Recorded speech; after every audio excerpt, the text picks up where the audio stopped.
अगर आप परचून की एक दुकान भी डालते हैं ना घर पे, तो उसमें भी 2 से 3 लाख की इन्वेस्टमेंट चाहिए। और शाम को क्या आपने कि जी 500 रुपया सेल हुई आपकी, ठीक है, और उसमें से भी 300 उधार चला गया, ठीक है। यही बर्ड आपका एक तो इसमें बिजनेस भी हो जाएगा, एक शौक भी हो जाएगा।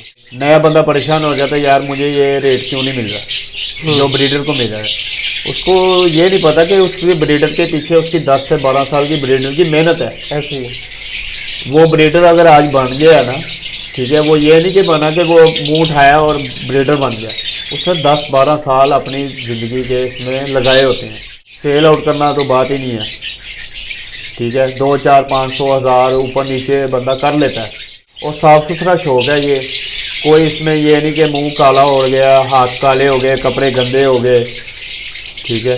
आराम से हैं, नवाबों की तरह हैं, नवाबों की तरह जाए। छोकरा आने की वजह भी यही होती है कि बर्ड की डाइट जब अच्छी होगी, बर्ड अच्छी तरह उसको खाएगा, तो वो कमज़ोर नहीं होगा। ताहर भाई एक नया बंदा शेड बना रहा है, तो शेड में कौन कौन सी रिक्वायरमेंट पूरी करे, किसमें वेंटिलेशन होनी चाहिए, कौन कौन सी चीजें शेड में प्रॉपर होनी चाहिए?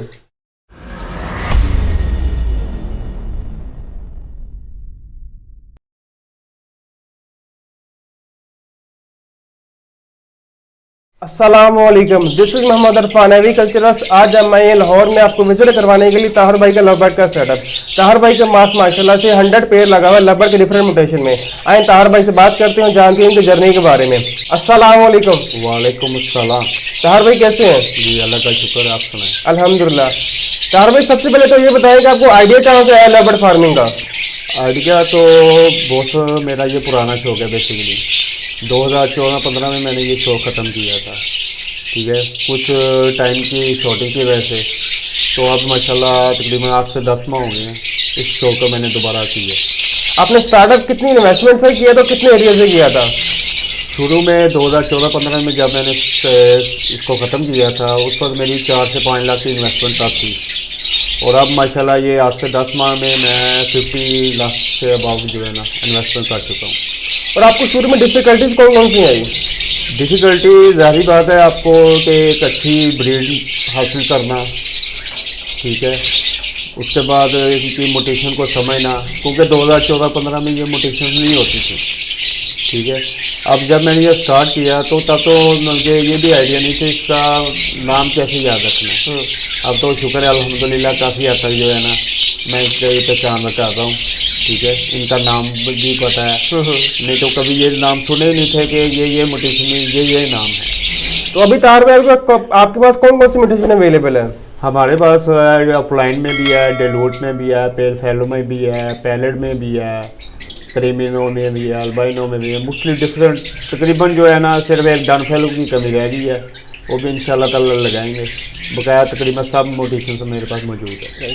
तार भाई आपने पहले शौक किया, उसके बाद बिजनेस में आए, तो आपको ऐसा कौन सा पॉइंट लगा कि मुझे बिजनेस करना चाहिए बर्ड का? असल में आजकल के हालात के हिसाब से जो है ना आप देख लें, महंगाई का दौर है, और नौकरी पेशा जो बंदा है ना उसके लिए सर्वाइव करना बहुत मुश्किल काम है, ठीक है।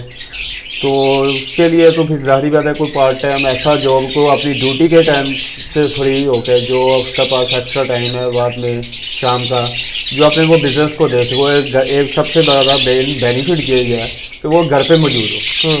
घर पे रह के आप इससे अच्छा मेरे आइडिया से तो कोई अच्छा कारोबार नहीं है। अगर तार भाई इम्यूनिटी की बात करें, लवबर्ड की इम्यूनिटी कैसी है? इम्यूनिटी इसकी अच्छी है अगर आपकी डाइट के हिसाब से है, ठीक है। डाइट में अगर आप जैसे इनको खुराक अच्छी देंगे तो इनका क़ुव्वत मुदाफ़त अच्छी रहेगी, ब्रीड आपको अच्छी देंगे, रिजल्ट अच्छा देंगे, इनकी लाइफ ज़्यादा होगी, ठीक है। जब आपने डाइट ही नहीं देनी तो फिर उसमें क़ुव्वत मुदाफ़त क्या होगी। अगर तार भाई अर्निंग की बात करें तो एक पेड़ से कितनी अर्निंग कर सकते हैं? इसमें तो आपका ये है कि अगर आपने पेड़ किसी रेट पे लिया है, ठीक है, अगर तो आपने 5,000 का पेड़ लिया तो वो ज़ाहिर बात है आपको एक साल की उसकी अर्निंग 10 से 15-20 हज़ार तक ज़्यादा मैक्सिमम हो जाएगी। अगर आप 1 लाख का पेड़ ले लें तो वो ज़ाहिर बात है 2 से 3 लाख तक तो जाएगा। तार भाई लवबर्ड एक साल में कितनी दफ़ा बच्चे निकालते हैं और एक क्लच में कितने बच्चे दे देते हैं? ये लवबर्ड जो है ना अगर तो कुदरती मुदाफ़त इनके कुदरती तौर पे इनसे ब्रीड आप लेंगे तो एक साल में 3 क्लच आएंगे, और इनकी जो मिनिमम एवरेज है वो 4 से 5-6 बजे तक ये जाते हैं। ठीक है, तो अगर तो आप फोस्टर पे यूज़ करेंगे, मैंने अब 25 से 30 पेयर जो है ना वो फोस्टर के लिए लगाए हुए हैं इनके लिए। फोस्टर पे 5 क्लच भी आ सकते हैं आपके पास।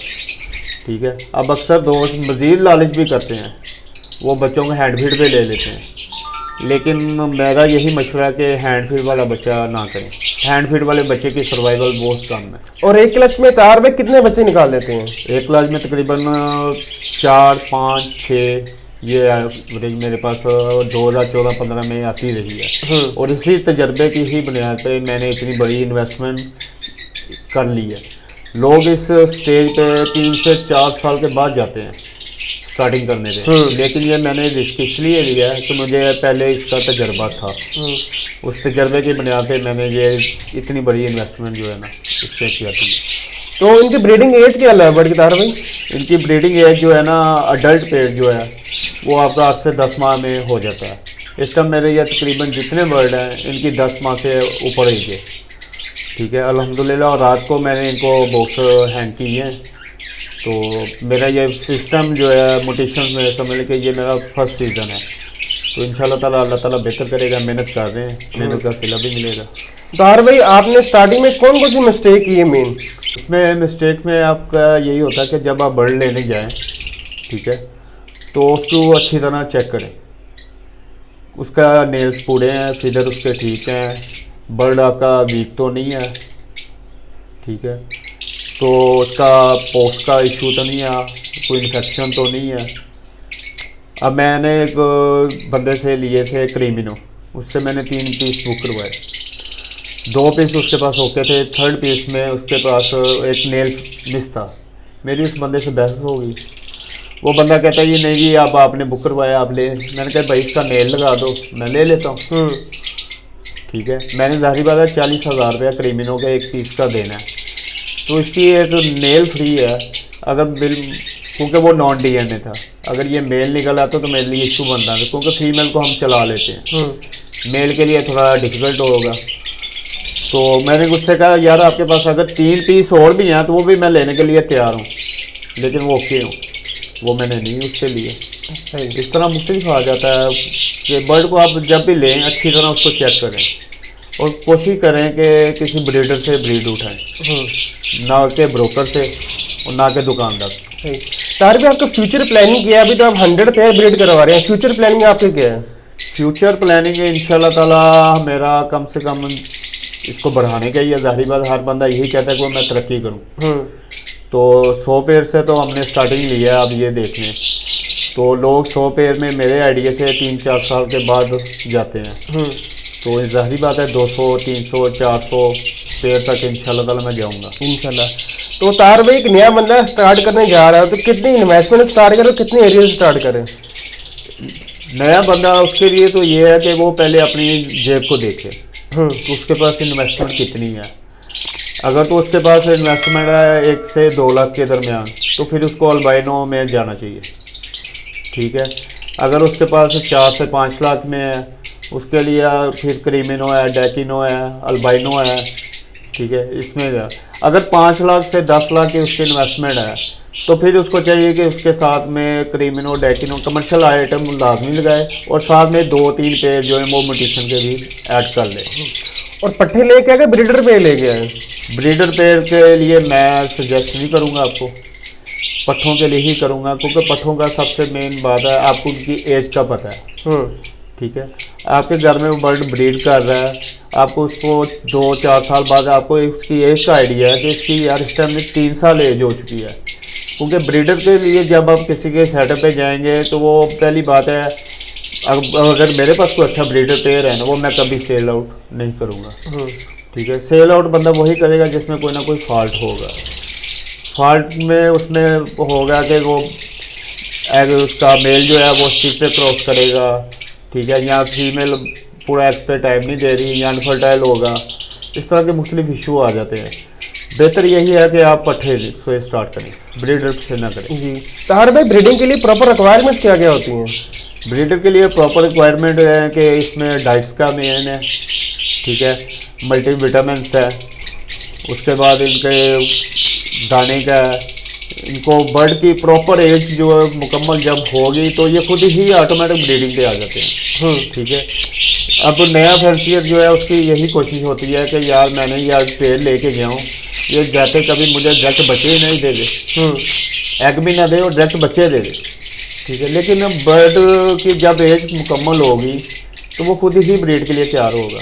अब एक बर्ड की एज ही 5 माह है तो उसने ब्रीड आपको क्या देनी है। और नया फैंसियर इससे जो है ना खाइफ हो जाता है कि मेरा बर्ड ब्रीड नहीं कर रहा, मेरा बर्ड ये कर रहा है। लेकिन बर्ड को जो है ना उसकी मुकम्मल एज आप होने दें तो इंशाल्लाह ताला ब्रीड करेगा। तो तार भी इनका ब्रीडिंग सीजन कब स्टार्ट होता है, कब एंड होता है? ब्रीडिंग सीजन लास्ट 2014-15 में जब हम करते थे उस वक्त तो हम 14 अगस्त की छुट्टी वाले दिन बॉक्स हैंग कर देते थे। तब मौसम का बहुत बेहतर था। लेकिन अब कुदरती माहौल आपके सामने है, पोल्यूशन ज़्यादा है, गर्मी ज़्यादा हो चुकी है। ठीक है। अब मैंने 1 अक्टूबर से इनको बॉक्स हैंग किए हैं। ये समझ लें कि मैंने अब इनकी स्टार्टिंग ली है। 1 माह पहले मैंने इनको सॉफ्ट फूड स्टार्ट कर दी थी।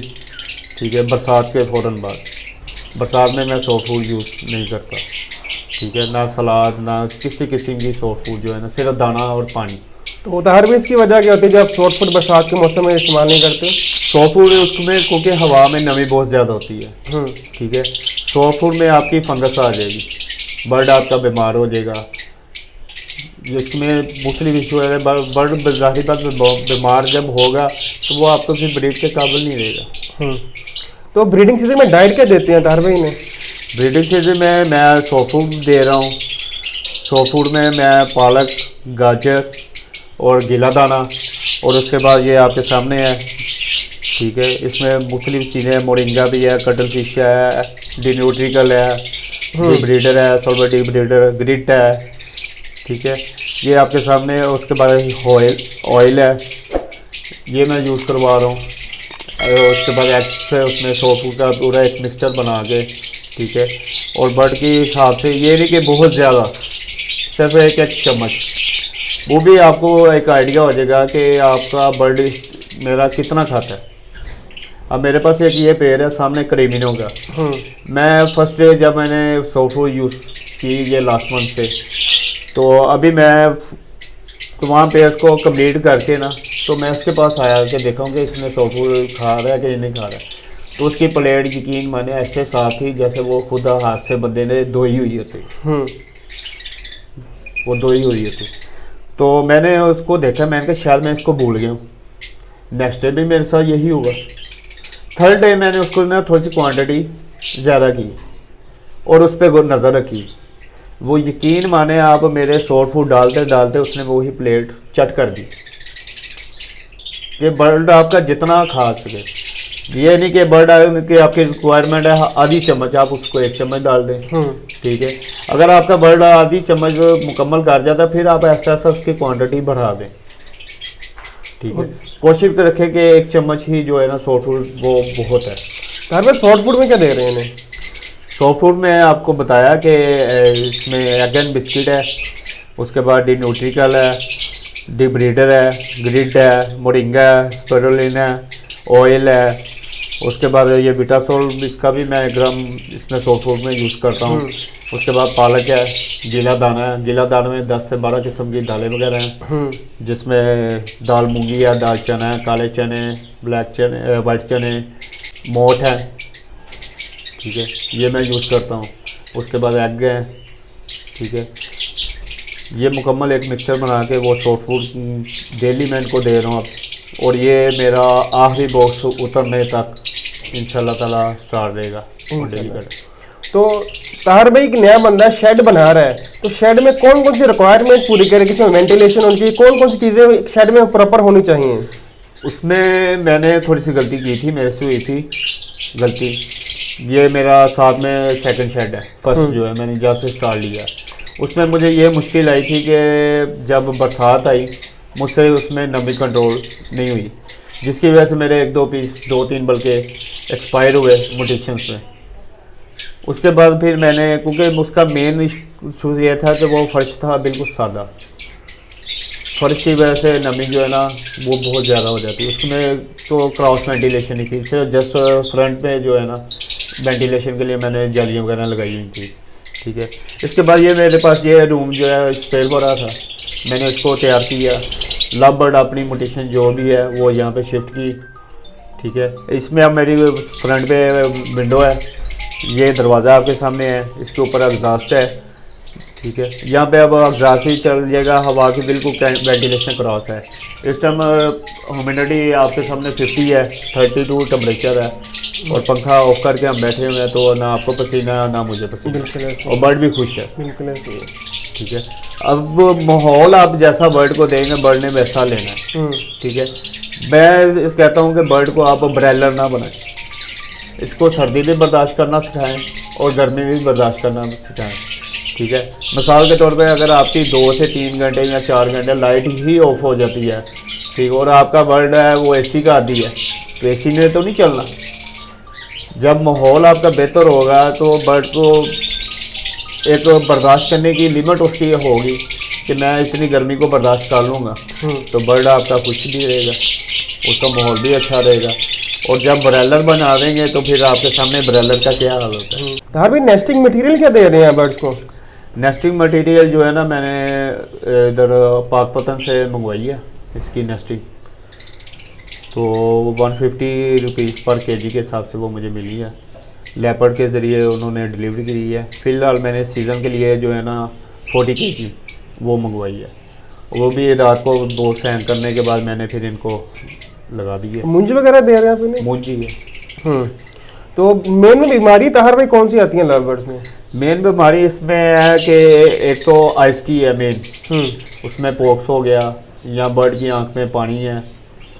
ठीक है, सेकंड उसमें आ जाएगा सोकरा, जो बर्ड को मेन होता है उसको कंट्रोल करना। वो सोकरा आने की वजह भी यही होती है कि बर्ड की डाइट जब अच्छी होगी, बर्ड अच्छी तरह उसको खाएगा तो वो कमज़ोर नहीं होगा।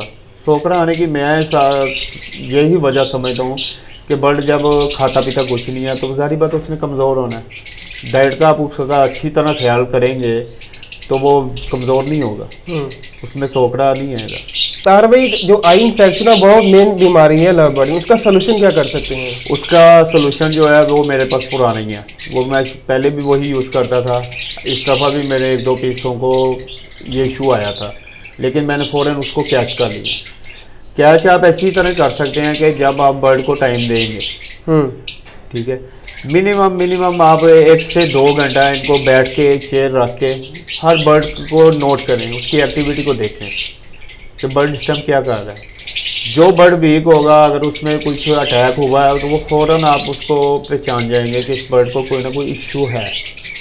लास्ट में मेरे ये 1-2 पीसों में आई इन्फेक्शन का इशू आया था, उसके लिए मैंने करता हूँ बोरिक एसिड का पाउडर, वो नीम गर्म पानी में उसके साथ आइस को बर्ड की जो अच्छी तरह धो लेता हूँ।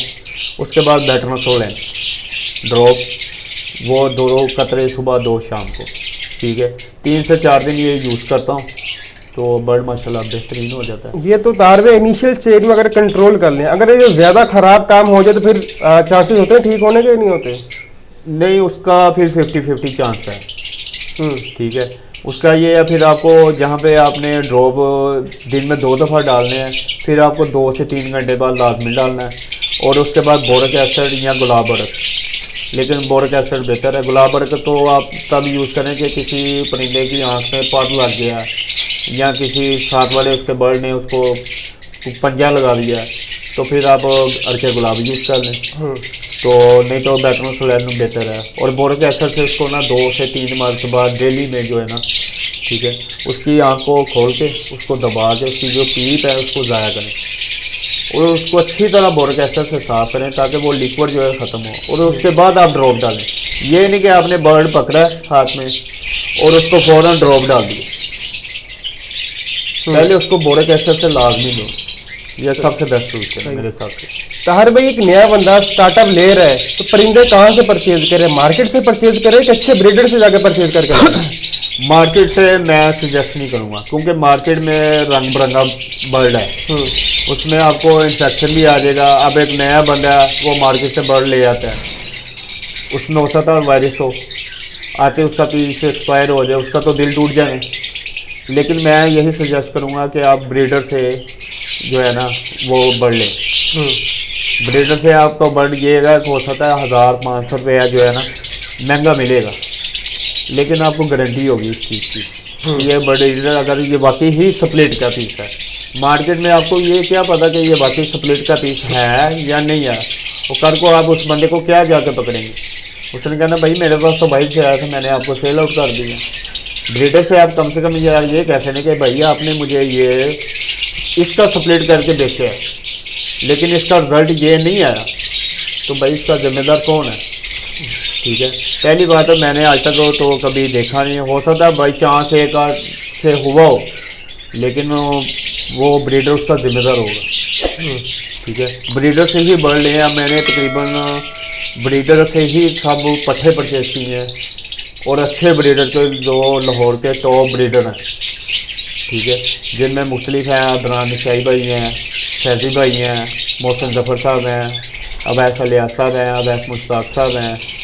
ठीक है, उसके बाद मेरी डॉक्टर बादशाह साहब हैं कराची से, अबरार चीपा साहब हैं, उसके बाद वकास भाई हैं, गुलशन भाई हैं, उनसे मैंने पैलेट भी लिया।